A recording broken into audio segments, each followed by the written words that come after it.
Channel of Vadodara. Vadodara શહેર ખાતે the government સર્વન્ટ્સની નવી ઓફિસનું ઉદ્ઘાટન કરવામાં આવ્યું હતું। The government servants cooperative credit society limited 114માં મંગલ પ્રવેશ સોસાયટીના ટ્રસ્ટની ઓફિસનું આજરોજ ઉદ્ઘાટન આજરોજ ગુજરાત વિધાનસભાના મુખ્ય દંડક અને રાવપુરાના ધારાસભ્ય બાળકૃષ્ણ શુક્લાના હસ્તે કરવામાં આવ્યું હતું, જેમાં ઉપસ્થિત પૂર્વ deputy mayor Nandaben Joshi, the government servants cooperative credit સોસાયટીના પ્રમુખ પ્રતાપભાઈ ભોઈટે, ઉપપ્રમુખ ભરતભાઈ ભટ્ટ તથા ડાયરેક્ટર સાહેબ તથા સભાસદો તથા લાભાર્થીઓ તથા બાળકૃષ્ણભાઈ શુક્લાજીનું સ્વાગત કરવામાં આવ્યું હતું। દીપ પ્રગટાવીને કાર્યક્રમની શરૂઆત કરાઈ હતી।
સત્તર 12/1910 રોજ સ્થાપન થયેલી the government servants cooperative credit સોસાયટીનું આજે 114મા વર્ષમાં પદાર્પણ કરીએ છીએ અને આ સંસ્થા છેલ્લા 113 વર્ષથી અવિરત રીતે પ્રગતિના અનેક શિખરો સર કરી રહી છે।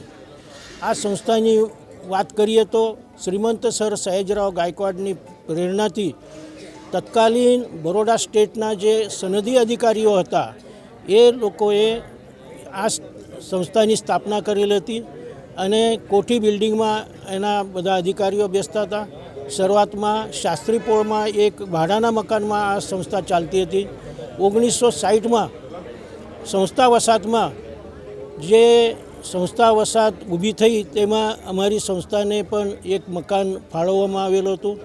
એ સંસ્થામાં અમે 2000 3 સુધી કાર્યરત હતા. ત્યાર પછી સામે બીજી એક બિલ્ડિંગ લઈને અમે ત્યાં અત્યારે અદ્યતન સુવિધા સાથે અમારું બેન્કિંગનું કામ ચાલે છે. જૂની બિલ્ડિંગમાં એક બોર્ડ રૂમ છે, એક અમારો સેફ ડિપોઝિટ વોલ્ટ છે અને સેફ ડિપોઝિટ વોલ્ટમાં જે કર્મચારીઓને અમે ફક્ત ડિપોઝિટ લઈને એ ફાળવવામાં આવે છે, કોઈ અમે ચાર્જ કરતા નથી. સિવાય ઈ સ્ટેમ્પિંગની સુવિધા પણ કરવામાં આવે છે, એના માટે પણ કોઈ ચાર્જ લેતા નથી. આ એક સમાજની સેવા કરવાની ભાવનાથી જ અમે ઈ સ્ટેમ્પિંગ ચાલુ રાખ્યું છે. એનો ખાસ ફાયદો એ થાય છે કે શનિવાર અને રવિવાર અમારી સંસ્થા ચાલુ રહેવાથી લોકોને સુવિધા ઊભી થાય છે. એ જ રીતે અમારા સંસ્થામાં અમે બે ખાસ વાત કરવાની કે એક સહકાર પ્રશિક્ષણ કેન્દ્ર અમે ઊભું કર્યું છે અને તે સિવાય બહારથી આવતા અમારા વિવિધ સંસ્થાઓના જે પદાધિકારીઓ આવતા હોય એમને રહેવા માટેની એક સુવિધા સર સયાજીરાવ ગાયકવાડ નિવાસ ઊભું કર્યું છે. એની પણ સુવિધા અમારી સંસ્થા તરફથી થયેલી છે. આ પ્રવૃત્તિ કરતાં અમે અમારા સભાસદોને દર વર્ષે લગભગ 50 લાખ સુધીની સુવિધા ઊભી કરીને એમની માંદગીમાં વિવિધ માંદગીઓમાં અમે સહાય કરીએ છીએ. ઉપરાંત અમારું જે ટ્રસ્ટ છે એ the government servant trust for education and research, એનું ઉદ્ઘાટન આજે ગુજરાતના વિધાનસભાના મુખ્ય દંડક શ્રી બાળુભાઈ શુક્લના હસ્તે કરવામાં આવ્યું છે અને એ સંસ્થામાં જ અમે જે કામ કરી રહ્યા છીએ એ વિવિધ પ્રવૃત્તિઓ અમે સામાજિક પ્રવૃત્તિઓ કરીએ છીએ. બહેનોને જે વિધવા બહેનો છે, જેમને નિરાધાર એવી બહેનોને અમે દર મહિને રેશન કીટ આપીએ છીએ. ઉપરાંત અમારા જે ટીબી પેશન્ટો છે એ ટીબી પેશન્ટોને પણ અમે દર મહિને ન્યુટ્રિશન કીટ આપીએ છીએ. આ પ્રકારની સેવા કરીએ છીએ. કોરોના દરમિયાન અમે લગભગ 3 કરોડ રૂપિયાનું યોગદાન આ વિવિધ કાર્યક્રમોમાં આપેલું હતું અને વડોદરાની જેટલી સરકારી હોસ્પિટલો છે એ બધાને અમે મદદ કરેલી છે અને એનો ઉત્તરોત્તર પ્રગતિ અમારા સભાસદોનો વિશ્વાસ અને અમારા સંચાલક મંડળનો જે કામ કરવાની પદ્ધતિ છે તેના કારણે આ વિશ્વાસ ઊભો થયો છે અને સભાસદોને અમે તાત્કાલિક રીતે 20 લાખ રૂપિયા સુધીનું ધિરાણ આપીએ છીએ અને વિવિધ પ્રકારની યોજનાઓ પણ અમે ચલાવી રહ્યા છીએ. Government servant cooperative credit society લિમિટેડના 114માં વર્ધાપન દિને અત્રે સંસ્થા વસાહત ખાતે તેના સક્સેસ સ્ટોરીમાં ભાગ લેવાનો મને લાભ મળ્યો. તે માટે હું સંસ્થાના પ્રમુખ શ્રી પ્રતાપરાવ ભોઈટે તેમનો ખૂબ આભાર માનું છું. સાથે સાથે 113 વર્ષથી કોઈ સંસ્થા ચાલતી હોય અને સુપેરિયર રીતે ચાલતી હોય અને 350 કરોડનો જ્યારે વહીવટ કરતી હોય એક મંડળી, ત્યારે ખરેખર આખા દેશમાં એક અતુલનીય પ્રયોગ છે અને તેના માટે સંસ્થાના તમામ ડાયરેક્ટરશ્રીઓ અને તમામ ભાગદારશ્રીઓને પણ ખૂબ અભિનંદન આપવા પાત્ર છે. સાથે સાથે પ્રતાપ રોડ વિસ્તારની આ એક જૂની ઇમારત તેને રિસ્ટોર કરીને ત્યાં એમને સંસ્થાનું નવું ઓફિસ ચાલુ કર્યું છે. તે બદલ પણ તેમને ખૂબ અભિનંદન પાઠવું છું. અને આ પ્રકારના સહકારી ક્ષેત્રમાં જ્યારે આખા દેશમાં સંસ્થા નામ કરી રહી છે ત્યારે અને તમામ ભાગદારોના પ્રયાસોથી અને સાથે સાથે લાયન્સ ક્લબના સહકારથી પણ જ્યારે અલગ અલગ CSRના પ્રોજેક્ટ સંસ્થા કરી રહી છે.